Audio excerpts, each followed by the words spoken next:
All right. Well, welcome, ladies. Like seriously, get comfy because we're gonna be here a minute and we're gonna be talking about some really cool things. And also, like, feel free to ask questions. Just like, hey, me, I have a question over here. Caitlin, you look so cozy. I need one of those.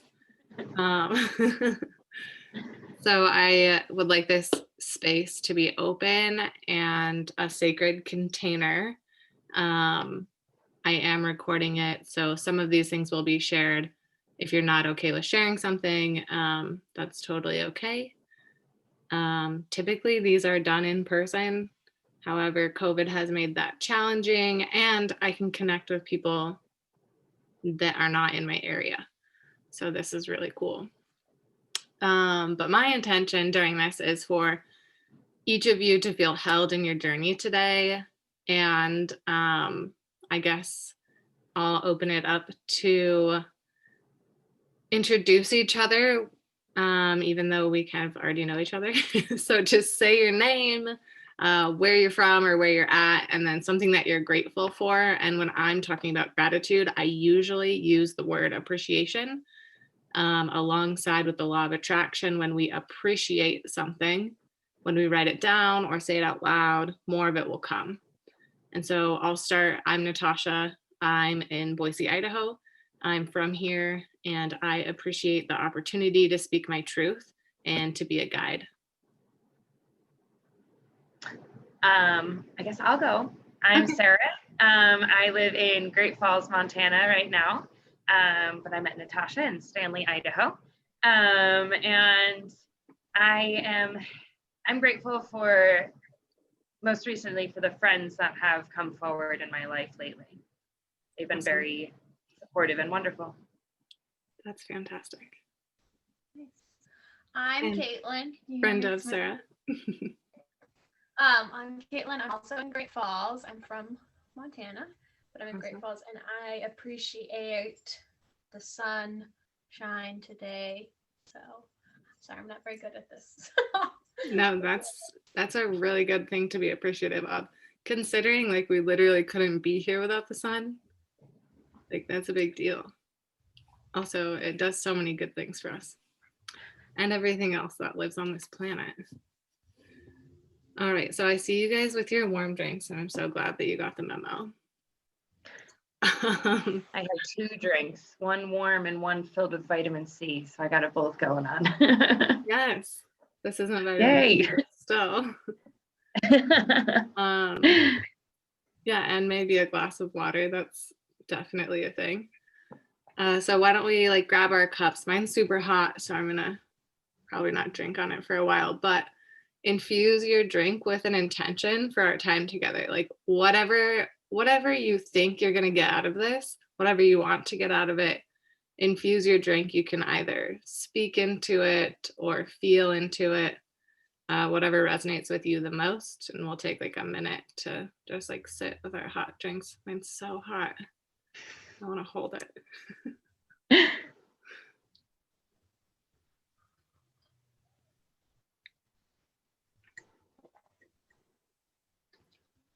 All right, we got our intentions and our drinks. Cool. All right, so before we get any deeper, we're gonna ground, and I'm gonna lead a little bit of a meditation. So allow yourself to gently sit still where you're at. Find a place of calm where you can breathe in a peace. And slowly close your eyes if you're comfortable with that. With your eyes closed, gently open your third eye, which is located on your forehead between your eyes, just above that center between your eyebrows. And maybe see yourself as you truly are. I would like you to indulge with me in an exercise of the imagination. Can you see yourself more calm? What do you look like? Can you see yourself in an ideal, relaxed setting? For me, it's on the beach usually, or lost in the forest. So where are you? And what do you see? What are some of the sounds that you hear? And are there any distinctive smells? As you sit here in this relaxed setting, can you feel yourself just becoming a little bit more calm? I would like you to picture all your worries and problems floating away from you as you find stillness in your ideal space.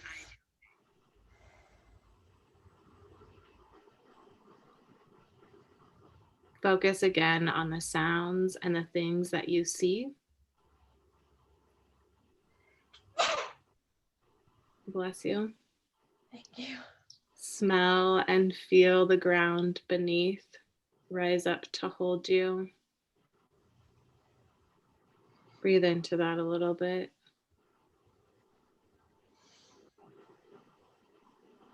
Let the air in your nostrils, let it through your throat and your lungs. And gently let it out. Open your eyes whenever you feel comfortable. And bring that a part of that place with you right now. I'm still enjoying the forest. All right, so if you haven't already, like obviously drink your drink, full of intention. So every sip that you're taking, you're like inhaling that intention. And I'm gonna just dive into this like really cool practice that I have been studying and taking part in recently. And that is working with the cycles of the moons and how it relates to human beings here on Earth. So first of all, you might be thinking like, what on earth does that even mean? Why would the moon have anything to do with us? Or maybe some of these concepts are super hard to grasp because they're super out there.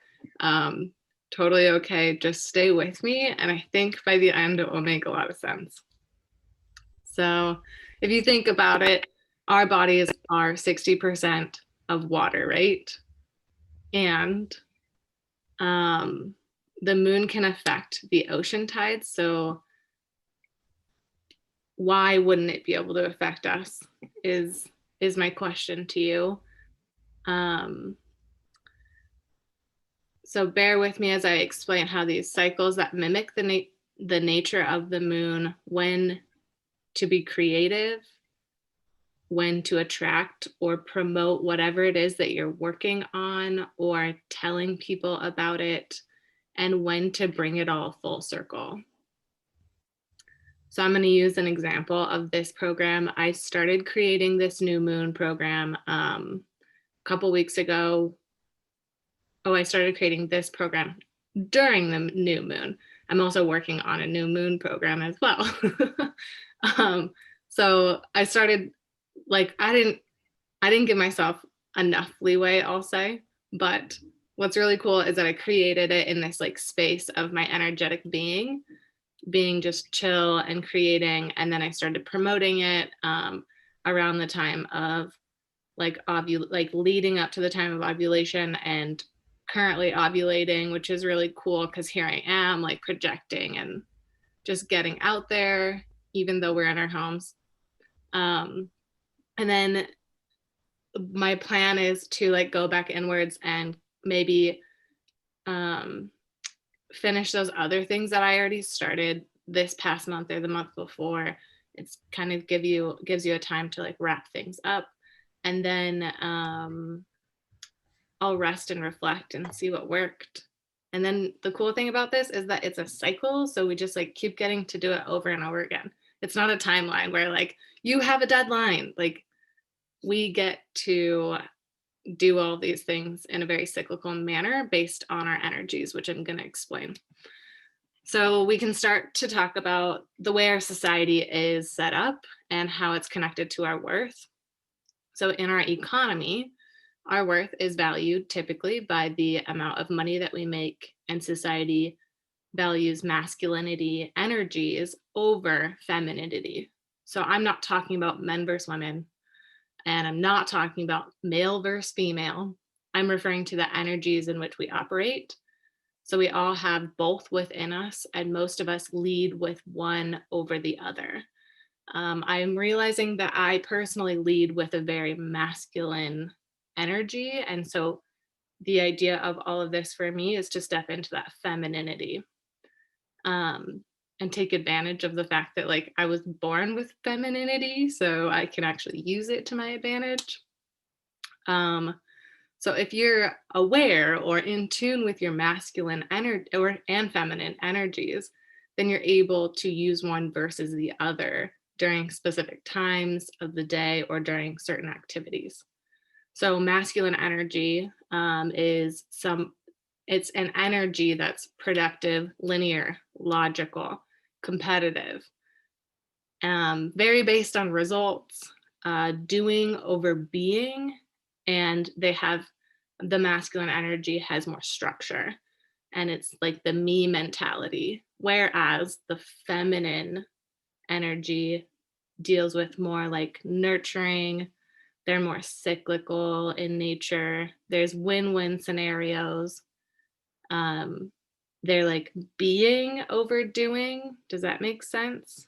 Like I'm just gonna be today rather than like do today. There's a lot of like flow involved, like being receptive. I was trying to make that a verb, but that doesn't make sense. Being receptive is a feminine energy quality. Being in community and thinking about like the we rather than the me. So this workshop will apply to anyone who leads with feminine energy or who wants to learn how to. And unfortunately, you and I live in a world that supports the masculine energy. And stick with me, I know that's out there. But both beings are cyclical. So the thing about masculine energy is that they run in a 1-day cycle.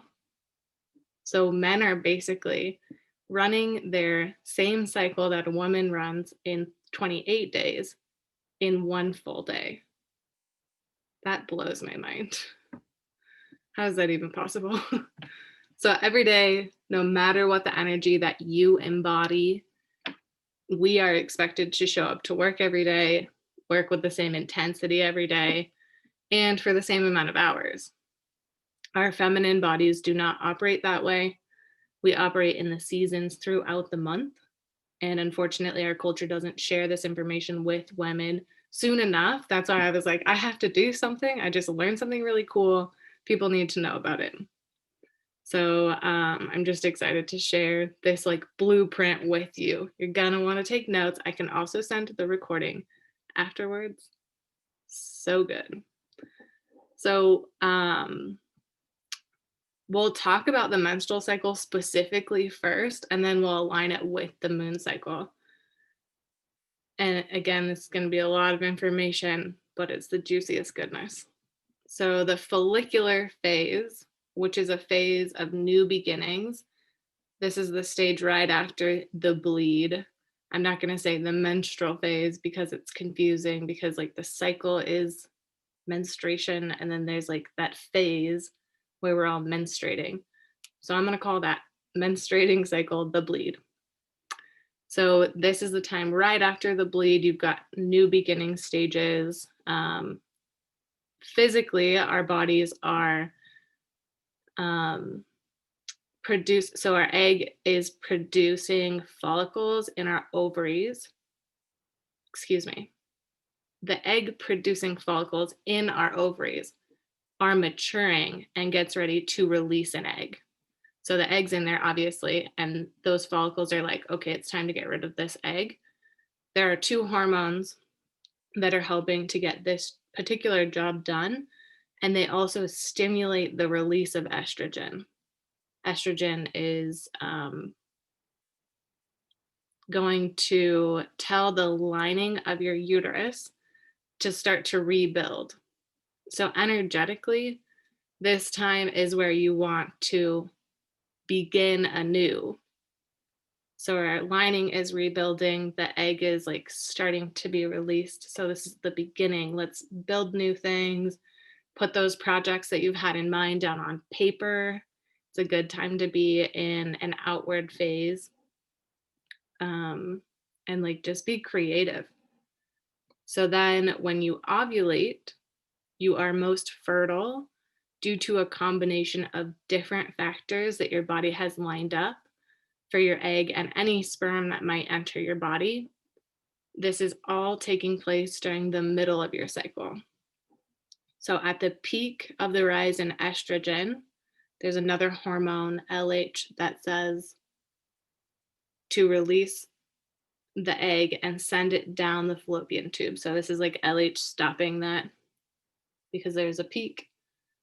And it's the shortest phase of the cycle and lasts just a couple days when this like action actually happens and the egg is released. So during this time, our bodies are releasing pheromones to attract our mate because we're like ready to make the baby.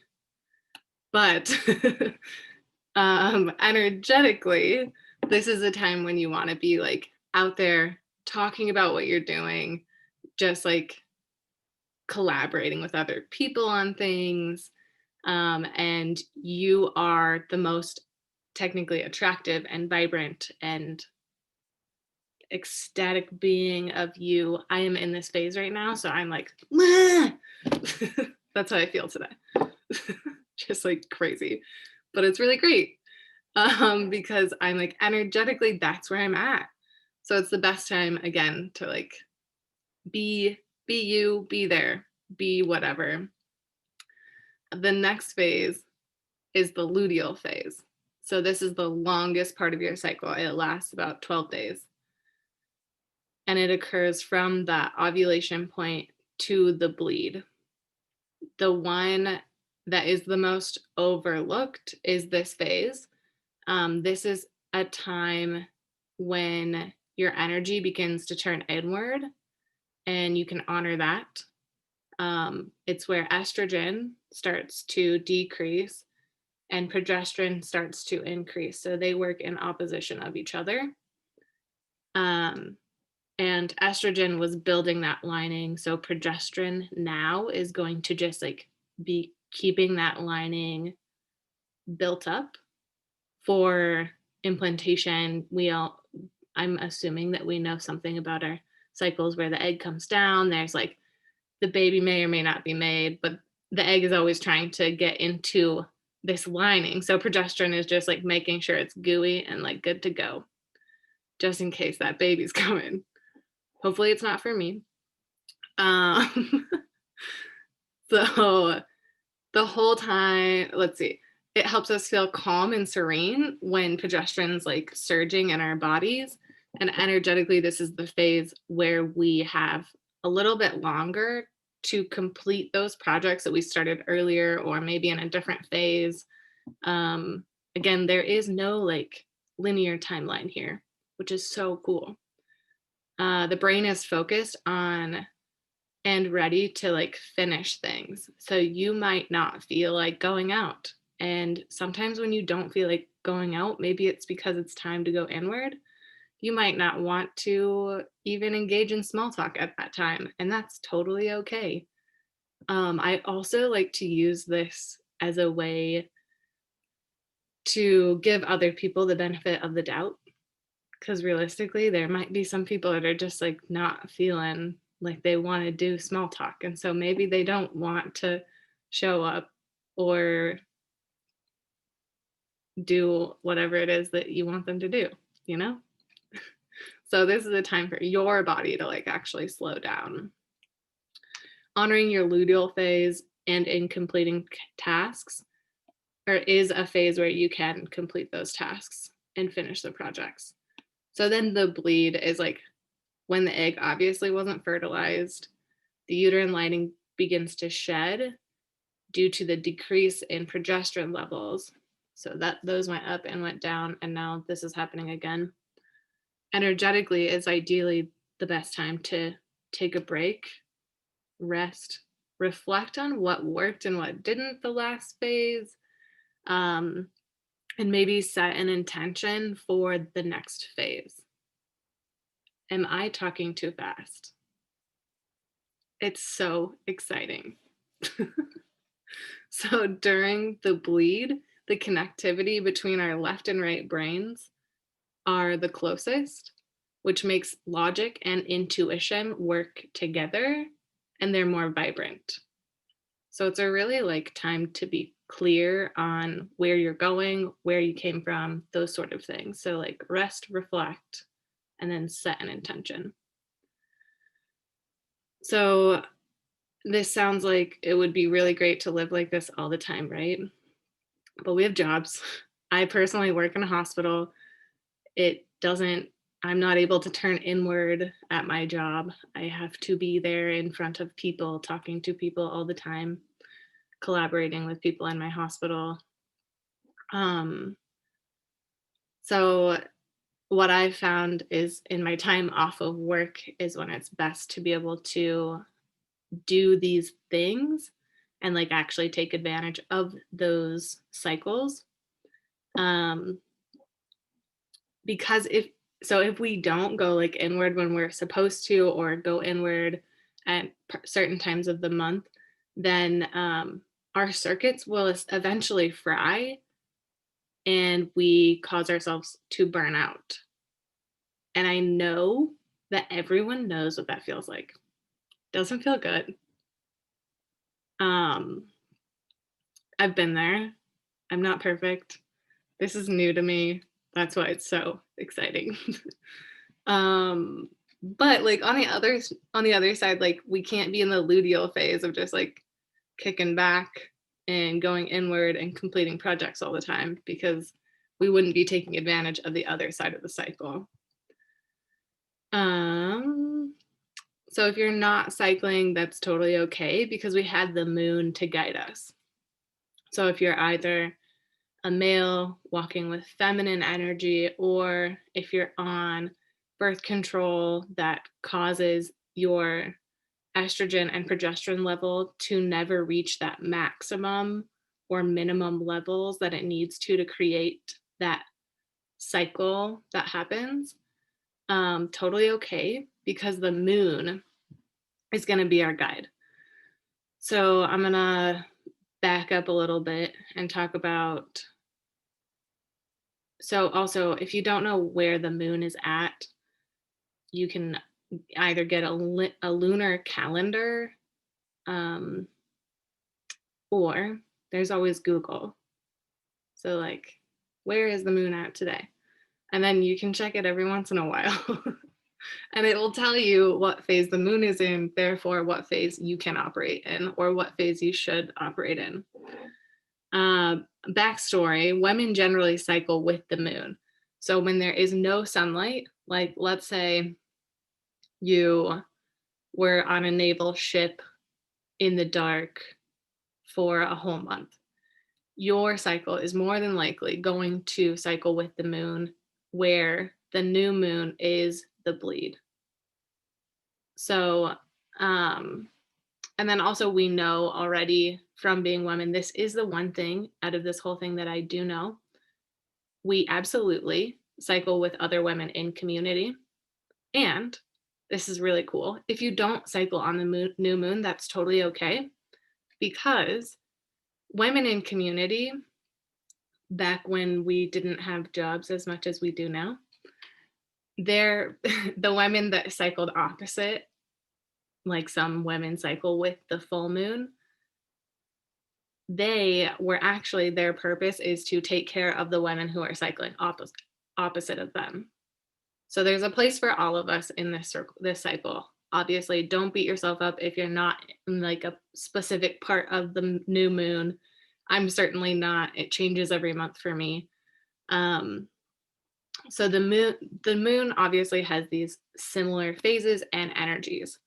So the waxing moon, or the phase between the new moon and the full moon, mimics the follicular phase, which is that beginning phase. Um, and it's a great time for planning and initiating projects, just like the follicular phase. The full moon then marks the ovulation phase, where you're going to be like pitching ideas, getting yourself out there, having fun with friends, attracting a mate, all those sorts of things. And a fun thing to do would be to track how you feel, your kids, your partners, your roommates are acting around, maybe your coworkers are acting around the full moon, because you might learn something about how they react to the moon as well, which they may not even know about, but you could give people grace knowing, oh, it's the full moon, so they're going to act a little bit different than normal, which we know that that's a thing. The waning moon, which is the cycle of the moon that is between the full moon leading into the new moon, is going to be that time of like rest. Not rest. Well, technically, I mean, I sit in my bed when I am finishing up projects, so maybe that is resting for you. But this is the time when you can like finish up those projects and kind of go inward and wrap up. It can, and by projects, it can be whatever, like a home project. It can be, I don't even know. It can be whatever. It can, again, be attracting a mate. That could be your project. Then the new moon, again, is like time for rest and reflection. So that would be a time to go inward even more, I think. I really like to just chill when I'm in that new moon phase or on my period, as we say. And if you like to do rituals, this is a really good time to do a ritual and maybe set an intention for the cycle to come when reflecting on the previous cycle. These cycles are powerful in the way that we can utilize them to our advantage. And when we start to use them, we can move faster in our lives than we would if we were living in this linear phase, because we hold and embody these feminine energies. And it can help with refraining from burnout, which, like, again, doesn't feel super great. So I'm going to use an analogy for how it helps you go faster. I'm a whitewater rafter. If you're not, that's totally okay. But if you're sitting in a current while you are whitewater rafting, all you have to do to go downstream is to stay inside that current.